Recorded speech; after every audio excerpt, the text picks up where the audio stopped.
प्राचीन काळात गणेश मंदिर त्यांच्या दिव्य आशीर्वादांसाठी श्रद्धेय होतं. मंदिराच्या भव्यतेत त्याच्या स्थापत्यशास्त्राचा समावेश होता.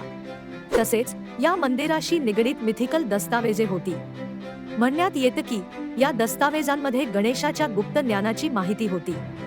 हे दस्तावेज काही विद्वानांनाच ज्ञात होते. या दस्तावेजांमध्ये गणेशाची कृपा मिळवण्याचे विधी आणि मंत्र होते अशी कथा आहे. काळानुसार हे दस्तावेज मंदिराच्या गाभायात लपवले गेले. लोकांना त्यांचे अस्तित्व विसरले गेले. एके दिवशी एका तरुण विद्वानाने प्राचीन लेखनातून प्रेरणा घेतली आणि हे दस्तावेज शोधण्याचा निर्णय घेतला. काही वर्षांच्या संशोधनानंतर त्याने मंदिराच्या खाली लपवलेला एक गुप्त कक्ष शोधला. दस्तावेज वाचताच त्याला देवत्वाची अनुभूती झाली. त्याने हे ज्ञान इतरांसोबत सामायिक केले आणि लवकरच मंदिर यात्रेकरूंमध्ये लोकप्रिय झाले. हे प्राचीन दस्तावेज आजही मंदिराचा अभिमान आहे.